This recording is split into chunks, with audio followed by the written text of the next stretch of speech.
Beauty and the Beast. Once upon a time, in a very far off country, there lived a merchant who had been so fortunate in all his undertakings that he was enormously rich. As he had, however, 6 sons and 6 daughters, he found that his money was not too much to let them all have everything they fancied, as they were accustomed to do. But one day a most unexpected misfortune befell them. Their house caught fire and was speedily burnt to the ground, with all the splendid furniture, the books, pictures, gold, silver, and precious goods it contained, and this was only the beginning of their troubles. Their father, who had until this moment prospered in all ways, suddenly lost every ship he had upon the sea, either by dint of pirates, shipwreck, or fire. Then he heard that his clerks in distant countries, whom he trusted entirely, had proved unfaithful, and at last from great wealth he fell into the direst poverty. All that he had left was a little house in a desolate place at least 100 leagues from the town in which he had lived, and to this he was forced to retreat with his children, who were in despair at the idea of leading such a different life. Indeed, the daughters at first hoped that their friends, who had been so numerous while they were rich, would insist on their staying in their houses now they no longer possessed one. But they soon found that they were left alone, and that their former friends even attributed their misfortunes to their own extravagance, and showed no intention of offering them any help. So nothing was left for them but to take their departure. To the cottage, which stood in the midst of a dark forest, and seemed to be the most dismal place upon the face of the earth. As they were too poor to have any servants, the girls had to work hard, like peasants, and the sons, for their part, cultivated the fields to earn their living. Roughly clothed, and living in the simplest way, the girls regretted unceasingly the luxuries and amusements of their former life. Only the youngest tried to be brave and cheerful. She had been as sad as anyone when misfortune overtook her father, but, soon recovering her natural gaiety, she set to work to make the best of things, to amuse her father and brothers as well as she could, and to try to persuade her sisters to join her in dancing and singing. But they would do nothing of the sort, and, because she was not as doleful as themselves, they declared that this miserable life was all she was fit for. But she was really far prettier and cleverer than they were. Indeed, she was so lovely that she was always called Beauty. After 2 years, when they were all beginning to get used to their new life, something happened to disturb their tranquility. Their father received the news that one of his ships, which he had believed to be lost, had come safely into port with a rich cargo. All the sons and daughters at once thought that their poverty was at an end, and wanted to set out directly for the town, but their father, who was more prudent, begged them to wait a little, and, though it was harvest time, and he could ill be spared, determined to go himself first, to make inquiries. Only the youngest daughter had any doubt but that they would soon again be as rich as they were before, or at least rich enough to live comfortably in some town where they would find amusement and gay companions once more. So they all loaded their father with commissions for jewels and dresses which it would have taken a fortune to buy. Only Beauty, feeling sure that it was of no use, did not ask for anything. Her father, noticing her silence, said, "And what shall I bring for you, Beauty? The only thing I wish for is to see you come home safely," she answered. But this only vexed her sisters, who fancied she was blaming them for having asked for such costly things. Her father, however, was pleased, but as he thought that at her age she certainly ought to like pretty presents, he told her to choose something. "Well, dear father," she said, "as you insist upon it, I beg that you will bring me a rose. I have not seen one since we came here, and I love them so much." So the merchant set out and reached the town as quickly as possible, but only to find that his former companions, believing him to be dead, had divided between them the goods which the ship had brought, and after 6 months of trouble and expense he found himself as poor as when he started, having been able to recover only just enough to pay the cost of his journey. To make matters worse, he was obliged to leave the town in the most terrible weather, so that by the time he was within a few leagues of his home he was almost exhausted with cold and fatigue. Though he knew it would take some hours to get through the forest, he was so anxious to be at his journey's end that he resolved to go on, but night overtook him, and the deep snow and bitter frost made it impossible for his horse to carry him any further. Not a house was to be seen, The only shelter he could get was the hollow trunk of a great tree, and there he crouched all the night, which seemed to him the longest he had ever known. In spite of his weariness, the howling of the wolves kept him awake, and even when at last the day broke he was not much better off, for the falling snow had covered up every path, and he did not know which way to turn. At length he made out some sort of track, and though at the beginning it was so rough and slippery that he fell down more than once, it presently became easier, and led him into an avenue of trees, which ended in a splendid castle. It seemed to the merchant very strange that no snow had fallen in the avenue, which was entirely composed of orange trees, covered with flowers and fruit. When he reached the first court of the castle he saw before him a flight of agate steps, and went up them, and passed through several splendidly furnished rooms. The pleasant warmth of the air revived him, and he felt very hungry, but there seemed to be nobody in all this vast and splendid palace whom he could ask to give him something to eat. Deep silence reigned everywhere, and at last, tired of roaming through empty rooms and galleries, he stopped in a room smaller than the rest, where a clear fire was burning and a couch was drawn up closely to it. Thinking that this must be prepared for someone who was expected, he sat down to wait till he should come, and very soon fell into a sweet sleep.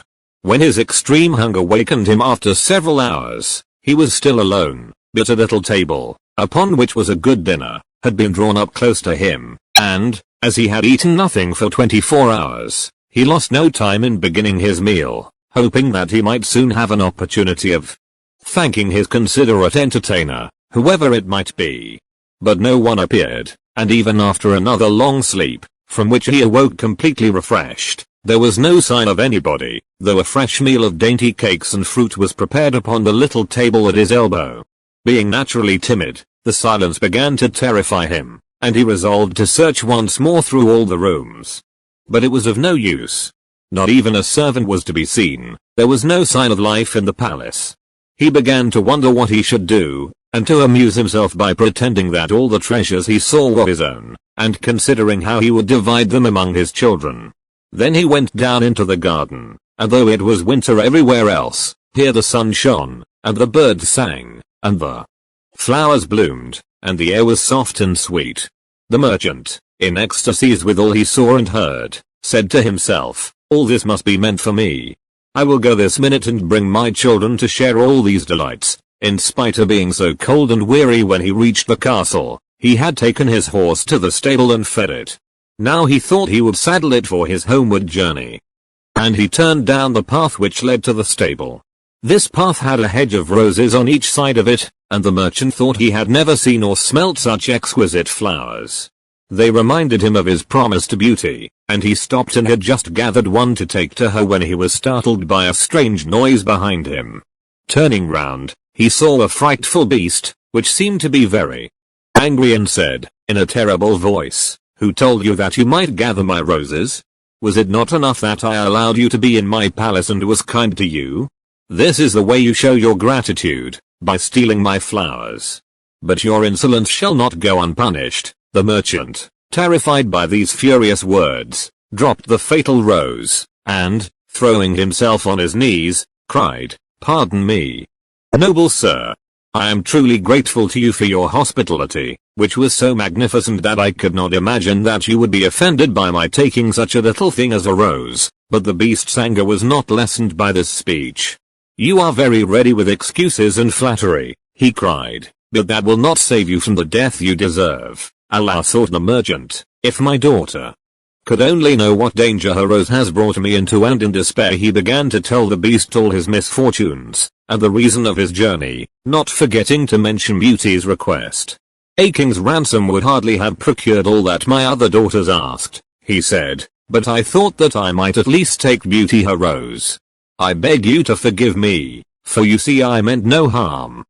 The beast considered for a moment, and then he said, in a less furious tone, "I will forgive you on one condition, that is, that you will give me one of your daughters." "Ah," cried the merchant, "if I were cruel enough to buy my own life at the expense of one of my children's, what excuse could I invent to bring her here?" "No excuse would be necessary," answered the beast.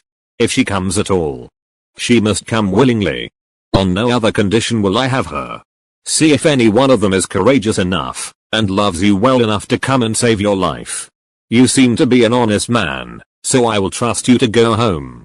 I give you a month to see if either of your daughters will come back with you and stay here, to let you go free. If neither of them is willing, you must come alone, after bidding them goodbye forever, for then you will belong to me. And do not imagine that you can hide from me, for if you fail to keep your word I will come and fetch you, added the beast grimly. The merchant accepted this proposal, though he did not really think any of his daughters could be persuaded to come. He promised to return at the time appointed, and then, anxious to escape from the presence of the beast, he asked permission to set off at once. But the beast answered that he could not go until next day. Then you will find a horse ready for you, he said.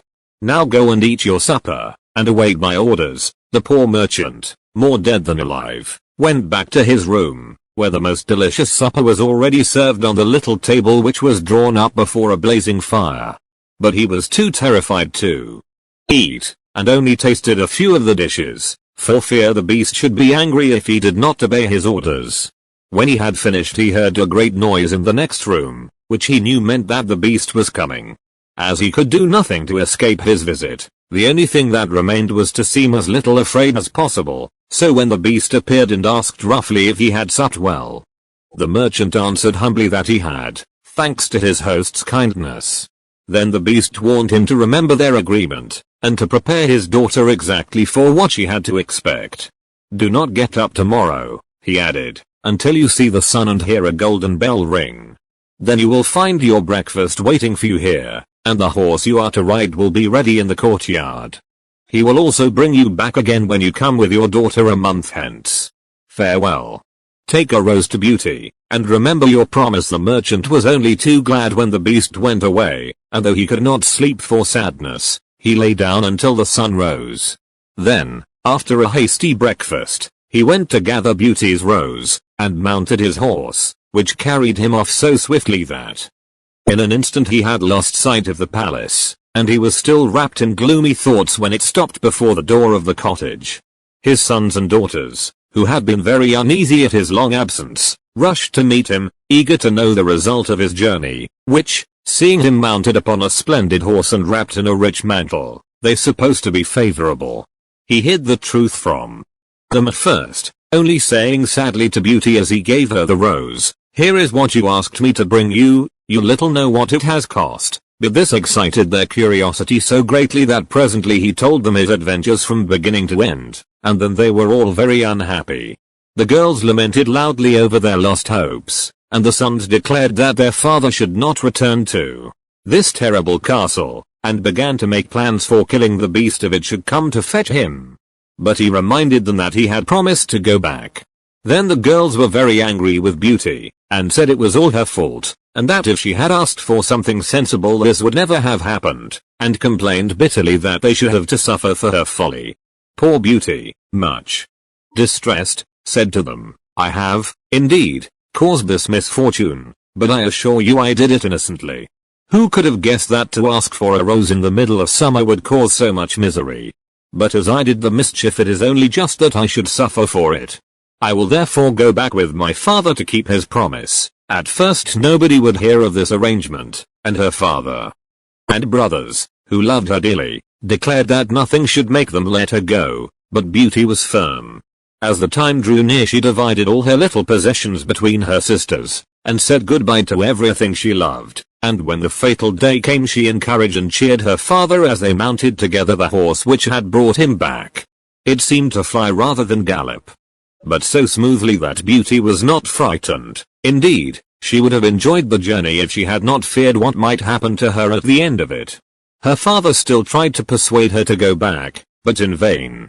While they were talking the night fell, and then, to their great surprise, wonderful colored lights began to shine in all directions, and splendid fireworks blazed out before them. All the forest was illuminated by them, and even felt pleasantly warm, though it had been bitterly cold before. This lasted until they reached the avenue of orange trees, where were statues holding flaming torches, and when they got nearer to the palace they saw that it was illuminated from the roof to the ground, and music sounded softly from the courtyard. "The beast must be very hungry," said Beauty, trying to laugh, if he makes all this rejoicing over the arrival of his prey, but, in spite of her anxiety, she could not help admiring all the wonderful things she saw. The horse stopped at the foot of the flight of steps leading to the terrace, and when they had dismounted her father led her to the little room he had been in before, where they found a splendid fire burning, and the table daintily spread with a delicious supper. The merchant knew that this was meant for them, and Beauty, who was rather less frightened now that she had passed through so many rooms and seen nothing of the beast, was quite willing to begin, for her long ride had made her very hungry. But they had hardly finished their meal when the noise of the beast's footsteps was heard approaching, and Beauty clung to her father in terror, which became all the greater when she saw how frightened he was. But when the beast really appeared, though she trembled at the sight of him, she made a great effort to hide her terror, and saluted him respectfully. This evidently pleased the beast. After looking at her he said, in a tone that might have struck terror into the boldest heart, though he did not seem to be angry, "Good evening, old man." "Good evening, Beauty." The merchant was too terrified to reply, but Beauty answered sweetly, "Good evening, beast. Have you come willingly?" asked the beast. "Will you be content to stay here when your father goes away?" Beauty answered bravely that she was quite prepared to stay. "I am pleased with you," said the beast. "As you have come of your own accord, you may stay. As for you, old man," he added, turning to the merchant, "at sunrise tomorrow you will take your departure. When the bell rings, get up quickly and eat your breakfast, and you will find the same horse waiting to take you home. But remember that you must never expect to see my palace again." Then turning to Beauty, he said, "Take your father into the next room, and help him to choose everything you think your brothers and sisters would like to have. You will find 2 traveling trunks there, fill them as full as you can. It is only just that you should send them something very precious as a remembrance of yourself." Then he went away, after saying, "Goodbye, Beauty, goodbye, old man." And though Beauty was beginning to think with great dismay of her father's departure, she was afraid to disobey the beast's orders, and they went into the next room, which had shelves and cupboards all round it. They were greatly surprised at the riches it contained. There were splendid dresses fit for a queen, with all the ornaments that were to be worn with them, and when Beauty opened the cupboards she was quite dazzled by the gorgeous jewels that lay in heaps upon every shelf. After choosing a vast quantity, which she divided between her sisters, for she had made a heap of the wonderful dresses for each of them, she opened the last chest, which was full of gold.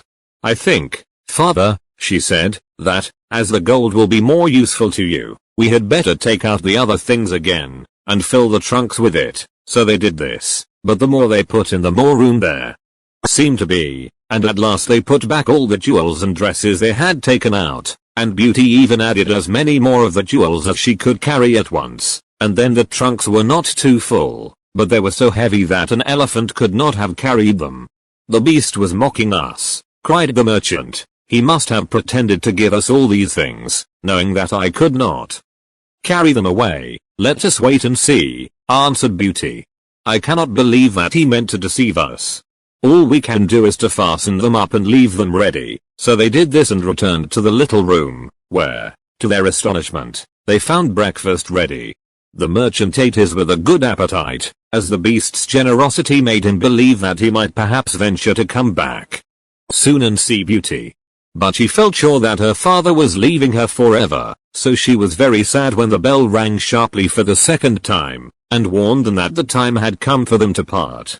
They went down into the courtyard, where 2 horses were waiting, one loaded with the 2 trunks, the other for him to ride. They were pawing the ground in their impatience to start, and the merchant was forced to bid Beauty a hasty farewell, and as soon as he was mounted he went off at such a pace that she lost sight of him in an instant. Then Beauty began to cry, and wandered sadly back to her own room. But she soon found that she was very sleepy, and as she had nothing better to do she lay down and instantly fell asleep. And then she dreamed that she was walking by a brook bordered with trees, and lamenting her sad fate, when a young prince, handsomer than anyone she had ever seen, and with a voice that went straight to her heart, came and said to her, "Ah, Beauty, you are not so unfortunate as you suppose. Here you will be rewarded for all you have suffered elsewhere." Your every wish shall be gratified. Only try to find me out, no matter how I may be disguised, as I love you dearly, and in making me happy you will find your own happiness. Be as true-hearted as you are beautiful, and we shall have nothing left to wish for. What can I do, Prince, to make you happy, said Beauty. Only be grateful, he answered, and do not trust too much to your eyes. And, above all, do not desert me until you have saved me from my cruel misery. After this she thought she found herself in a room with a stately and beautiful lady, who said to her, Dear Beauty, try not to regret all you have left behind you, for you are destined to a better fate. Only do not let yourself be deceived by appearances. Beauty found her dreams so interesting that she was in no hurry to awake, but presently the clock roused her by calling her name softly 12 times, and then she got up and found her dressing table set out with everything she could possibly want, and when her toilet was finished she found dinner was waiting in the room next to hers. But dinner does not take very long when you are all by yourself, and very soon she sat down cozily in the corner of a sofa, and began to think about the charming prince she had seen in her dream. He said I could make him happy, said Beauty to herself. It seems, then, that this horrible beast keeps him a prisoner. How can I set him free? I wonder why they both told me not to trust to appearances. I don't understand it. But, after all, it was only a dream, so why should I trouble myself about it? I had better go and find something to do to amuse myself. So she got up and began to explore some of the many rooms of the palace. The first she entered was lined with mirrors, and Beauty saw herself reflected on every side, and thought she had never seen such a charming room. Then a bracelet which was hanging from a chandelier caught her eye, and on taking it down she was greatly surprised to find that it held a portrait of her unknown admirer, just as she had seen him in her dream. With great delight she slipped the bracelet on her arm, and went on into a gallery of pictures, where she soon found a portrait of the same handsome prince, as large as life, and so well painted that as she studied it he seemed to smile kindly at her. Tearing herself away from the portrait at last, she passed through into a room which contained every musical instrument under the sun, and here she amused herself for a long while in trying some of them, and singing until she was tired. The next room was a library, and she saw everything she had ever wanted to read, as well as everything she had read, and it seemed to her that a whole lifetime would not be enough to even read the names of the books, there were so many. By this time it was growing dusk, and wax candles in diamond and ruby candlesticks were beginning to light themselves in every room. Beauty found her supper served just at the time she preferred to have it, but she did not see anyone or hear a sound, and, though her father had warned her that she would be alone, she began to find it rather dull. But presently she heard the beast coming, and wondered tremblingly if he meant to eat her up now. However, as he did not seem at all ferocious, and only said gruffly, "Good evening, Beauty," she answered cheerfully and managed to conceal her terror. Then the beast asked her how she had been amusing herself, and she told him all the rooms she had seen. Then he asked if she thought she could be happy in his palace, and Beauty answered that everything was so beautiful that she would be very hard to please if she could not be happy. And after about an hour's talk Beauty began to think that the beast was not nearly so terrible as she had supposed at first. Then he got up to leave her, and said in his gruff voice, "Do you love me, Beauty? Will you marry me or what shall I say?" cried Beauty, for she was afraid to make the beast angry by refusing. "Say yes or no without fear," he replied. "Oh no, beast," said Beauty hastily. "Since you will not, good night, Beauty," he said. And she answered, "Good night, beast," very glad to find that her refusal had not provoked him. And after he was gone she was very soon in bed and asleep, and dreaming of her unknown prince. She thought he came and said to her, "Ah, Beauty, why are you so unkind to me? I fear I am fated to be unhappy for many a long day still." And then her dreams changed, but the charming prince figured in them all, and when morning came her first thought was to look at the portrait, and see if it was really like him, and she found that it certainly was. This morning she decided to amuse herself in the garden, for the sun shone, and all the fountains were playing, but she was astonished to find that every place was familiar to her, and presently she came to the brook where the myrtle trees were growing, where she had first met the prince in her dream, and that made her think more than ever that he must be kept a prisoner by the beast. When she was tired she went back to the palace, and found a new room full of materials for every kind of work, ribbons to make into bows, and silks to work into flowers. Then there was an aviary full of rare birds, which were so tame that they flew to Beauty as soon as they saw her, and perched upon her shoulders and her head. "Pretty little creatures," she said, "how I wish that your cage was nearer to my room, that I might often hear you sing." So saying she opened a door, and found, to her delight, that it led into her own room, though she had thought it was quite the other side of the palace. There were more birds in a room farther on, parrots and cockatoos that could talk, and they greeted Beauty by name. Indeed, she found them so entertaining that she took one or two back to her room, and they talked to her while she was at supper, after which the beast paid her his usual visit, and asked her the same questions as before, and then with a gruff good night he took his departure, and Beauty went to bed to dream of her mysterious prince. The days passed swiftly in different amusements, and after a while Beauty found out another strange thing in the palace, which often pleased her when she was tired of being alone. There was one room which she had not noticed particularly. It was empty, except that under each of the windows stood a very comfortable chair, and the first time she had looked out of the window it had seemed to her that a black curtain prevented her from seeing anything outside.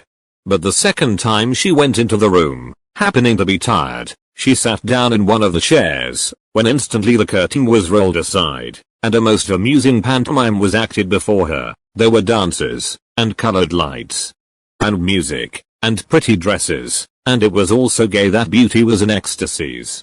After that she tried the other 7 windows in turn, and there was some new and surprising entertainment to be seen from each of them, so that Beauty never could feel lonely anymore. Every evening after supper the beast came to see her, and always before saying goodnight asked her in his terrible voice, "Beauty, will you marry me?" And it seemed to Beauty, now she understood him better, that when she said, "No, beast," he went away quite sad. But her happy dreams of the handsome young prince soon made her forget the poor beast, and the only thing that at all disturbed her was to be constantly told to distrust appearances, to let her heart guide her, and not her eyes, and many other equally perplexing things, which, consider as she would, she could not understand.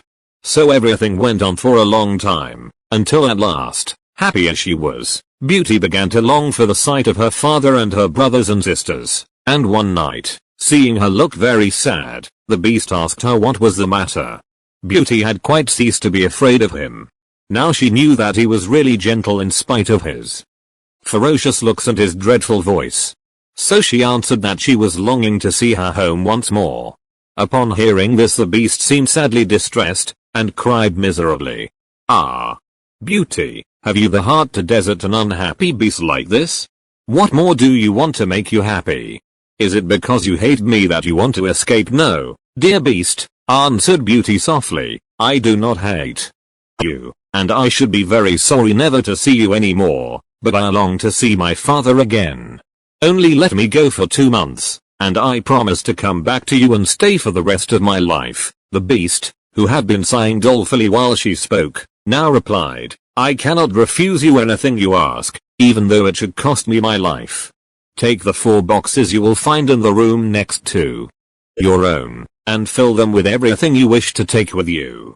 But remember your promise and come back when the 2 months are over, or you may have cause to repent it, for if you do not come in good time you will find your faithful beast dead.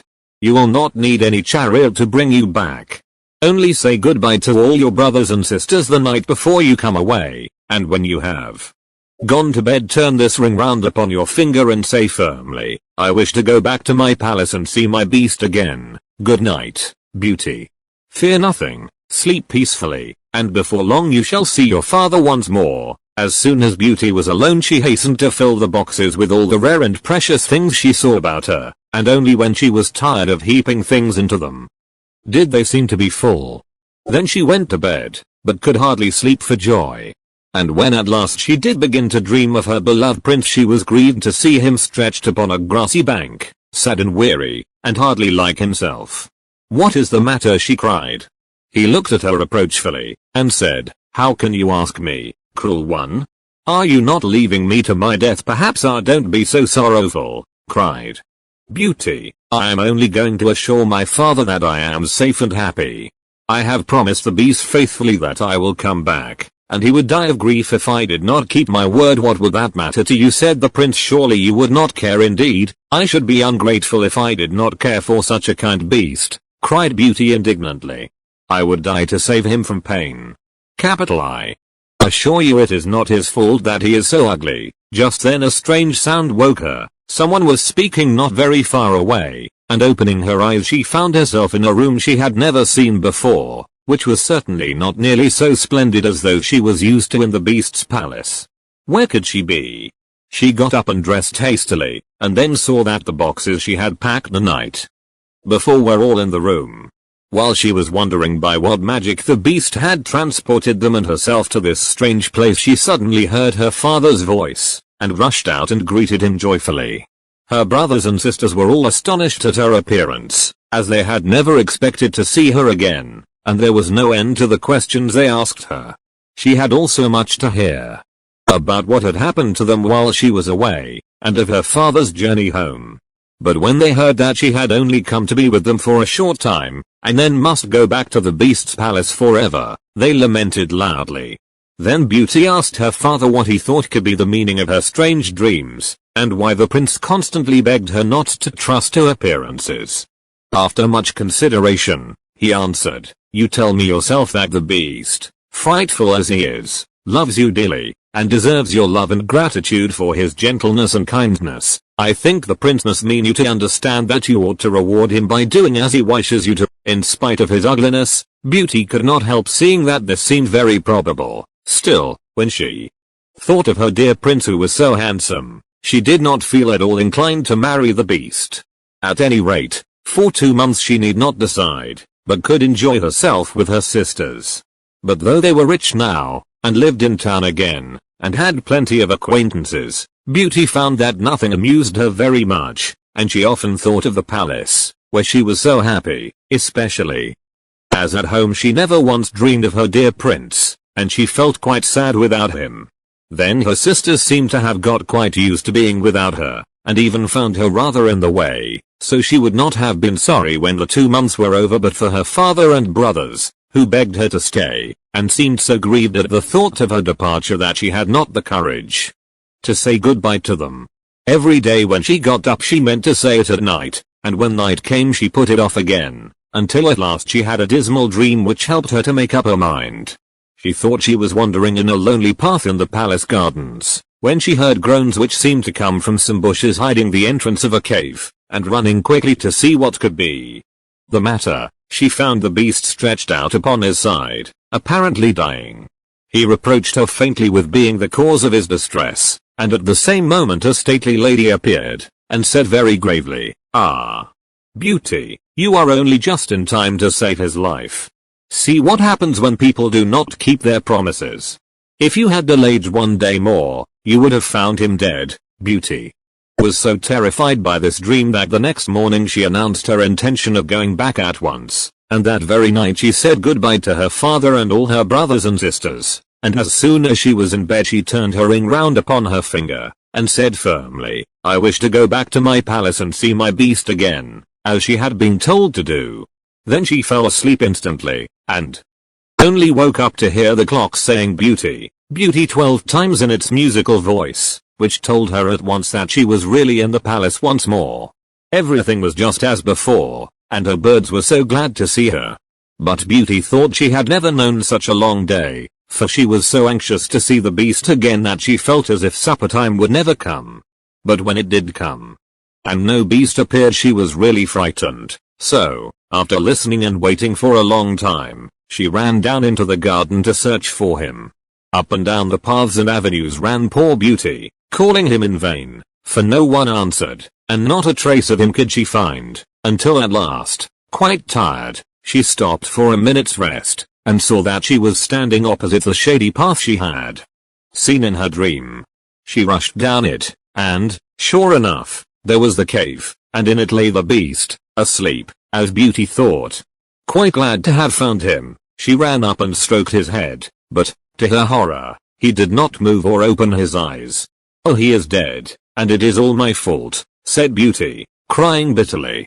But then, looking at him again, she fancied he still breathed, and, hastily fetching some water from the nearest fountain, she sprinkled it over his face, and, to her great delight, he began to revive.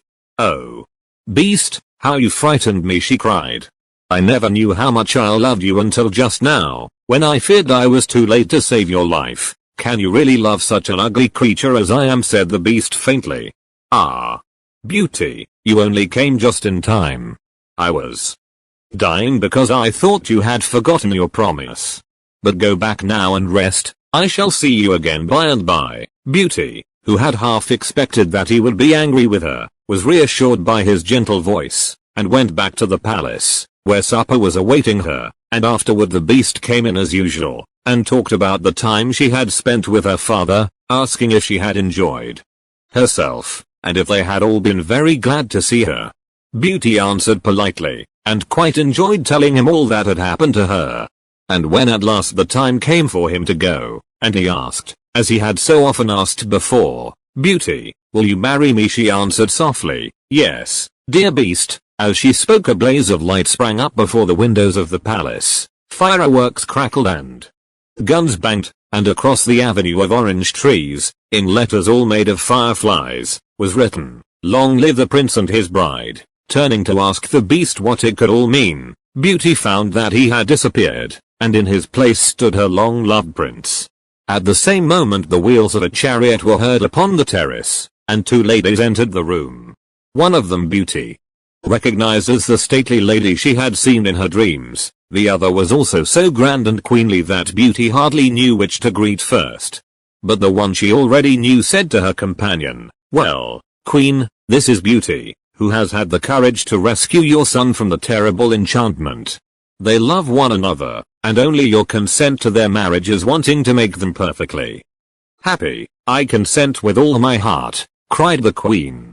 "How can I ever thank you enough, charming girl, for having restored my dear son to his natural form?" And then she tenderly embraced Beauty and the prince, who had meanwhile been greeting the fairy and receiving her congratulations. "Now," said the fairy to Beauty, "I suppose you would like me to send for all your brothers and sisters to dance at your wedding." And so she did, and the marriage was celebrated the very next day with the utmost splendor.